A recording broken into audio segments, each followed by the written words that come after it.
ये सिर्फ नाम नहीं ब्रांड है ब्रांड। তো গাইস এখন আমরা যাচ্ছি রেস্টুরেন্টে খাওয়া দাওয়া করতে। আর এখান থেকে রেস্টুরেন্ট আঙ্কেলটা বললো 4 থেকে 5 কিলোমিটার সামথিং এরকম হবে। তো এখন রেস্টুরেন্টের দিকে যাচ্ছি আমরা। এই দেখো ওই সাইডে ভিতরে যেটা দেখা যাচ্ছে হোটেল, ওই পাহাড়ের পাশে সামনেরটা ওটা হচ্ছে আমাদের হোটেল রয়েছে, ওটাই আমরা রয়েছি আজকে। তো গাইস চলে এসছে গরম গরম বিরিয়ানি। তো খাওয়া দাওয়ার পরে আবার তোমাদের সাথে দেখা হচ্ছে the next day. So guys সবাইকে গুড মর্নিং। আর আমরা এখন যাচ্ছি আমাদের আধার কার্ড বাগেরা যেগুলো ছিল সব কিছু জেরক্স করতে। হোটেলের ছেলেপেলে সব অলরেডি ঘুম থেকে উঠে আছে, রেডি হচ্ছে।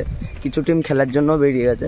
আমরা এবার জেরক্স করে আসবো। আমাদের টিম এখনও কটায় খেলা কিছু বলেনি, তারপর আমাদের খেলা স্টার্ট হবে। এখন চলে এসেছি আমরা যেখানে জেরক্স করতে আসবো। তো জেরক্সের দোকান খোলেনি, তো সেই জন্য আমরা এসে এখানে একটা দোকানে চা খেতে আর এখান থেকে চা আর বিস্কুট নিয়ে নিয়েছি। চার কোয়ালিটিটা অনেকটা বেটার দেন ট্রেন থেকে। তো খাওয়া দাওয়ার পর আবার তোমাদের সাথে দেখা হচ্ছে। তো গাইস দেখো এখানে কতটা গভীরে একটা মন্দির রয়েছে, জল রয়েছে, ওটার ভিতরে কতটা গভীর জানি না, এক্স্যাক্টলি দেখা যাচ্ছে না। সো গাইস এখন যে ভিউটা দেখতে পাচ্ছ, আমরা এখান দিয়ে যাচ্ছি ব্রেকফাস্ট করার জন্য। গরুগুলোকে দেখো, শিংগুলো পুরো টোটালি লাল করে দিয়েছে গরুগুলোর।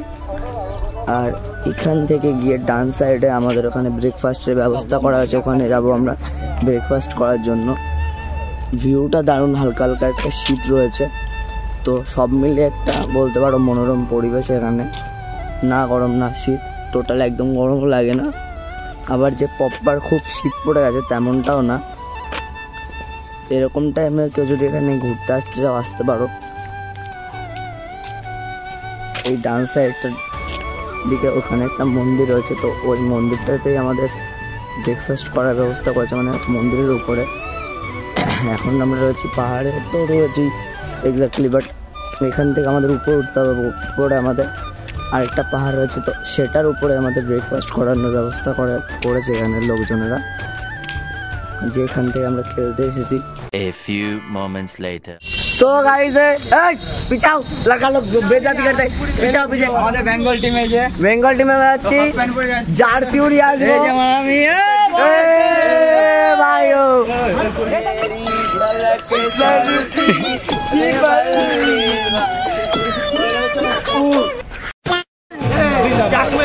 আমরা এখন মাঠে খেলতে যাচ্ছি। আমাদের ফুল টোটাল এটা আমাদের বয়েজ গ্যাং রয়েছে, আর আমাদের যে লেডিস গ্যাংটা রয়েছে সেটা এখনো রেডি হয়নি, ওই সাইডে রয়েছে। হ্যাঁ, আরে বড় বড় প্লেয়ার এরা এরা জুনিয়র টিম থেকে রয়েছে, এরা মিক্স টিমে খেলবে। আর আমাদের এরা পিছনে যারা রয়েছে এরা সিনিয়র টিম থেকে খেলবে। তো গার্লসরা অলরেডি রেডি হচ্ছে, আর আমরা এখন যাচ্ছি মাঠের দিকে খেলতে। তো फाड़ देंगे गाइस, तोड़ देंगे, और जो जो कर सकते हैं कर देंगे। সো গাইজ আমরা এখন স্টেডিয়ামের আন্ডারে চলে এসেছি, আর এখানে ভিতরে ফ্রেন্ডলি ম্যাচ করানো হচ্ছে ছেলে এই মেয়েদের দিয়ে। আর এরপরে নেক্সটে আমরা খেলবো। আমি কাদের সাথে খেলা পড়েছে আমাদের? বিহারের সাথে খেলা পড়েছে গাইজ। তো গাইজ দেখতে পাচ্ছে এখানে আমাদের স্যার বসে রয়েছে ব্যাকগ্রাউন্ডে, আর সব প্লেয়াররা ওখানে বসে রয়েছে অলরেডি।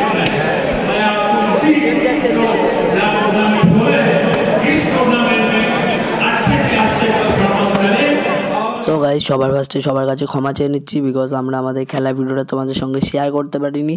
বাট এখন তোমরা যে সিনটা দেখতে পাচ্ছ এটা হচ্ছে আমাদের খেলার পরের সিনটা। আমাদের খেলাটা সবার কাছে খুব ভালো লেগেছিলো, বেসিক্যালি আমার খেলাটা খুব ভালো লেগেছিলো। আর এরা হচ্ছে তামিলনাড়ুর ছেলেপেলে, তো এরা বলছিল ভাই ভালো করে খেলো, এগিয়ে যাও। এরা সেরকমভাবে আমাকে সাপোর্ট করছিল সবাই।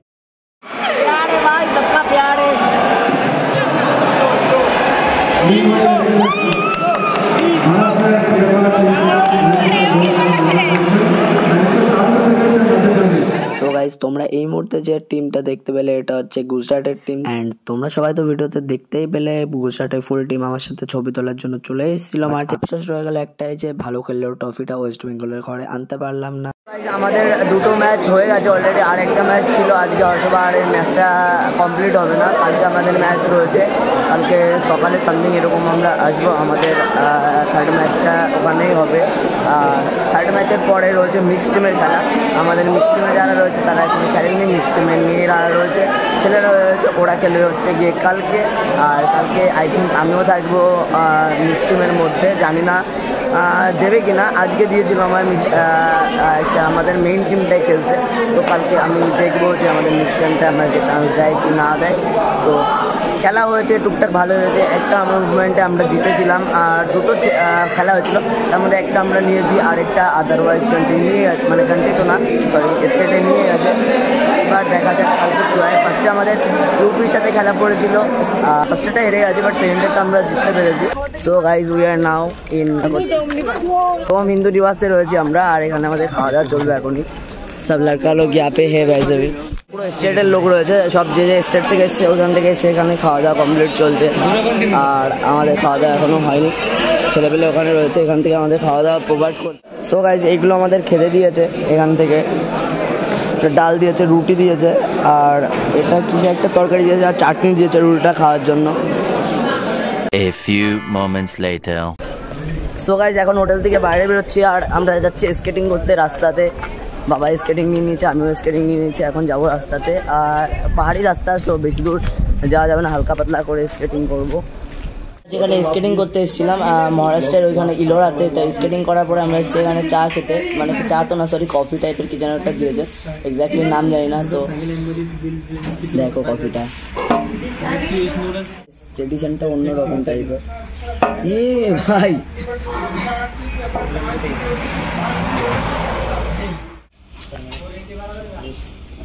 আচ্ছা চায় তো ঠিক আছে গাইজ, খাওয়া দাওয়া করে নিই, মানে কফিটা খেয়ে নিই তারপর বলছি। সো গাইজ তোমরা যে পিকটা দেখতে পাচ্ছ এটা হচ্ছে কর্ণাটকের স্যারের পিক, অ্যান্ড আমরা একসঙ্গে কফি খাচ্ছিলাম, অ্যান্ড কফির বিলটা কিন্তু স্যারই দিয়েছিল, আর আমরা স্মৃতি হিসাবে পিকটা রেখে দিলাম। আর আমার ভিডিও তোমাদের ভালো লাগলে লাইক কমেন্ট শেয়ার সাবস্ক্রাইব করে দিও।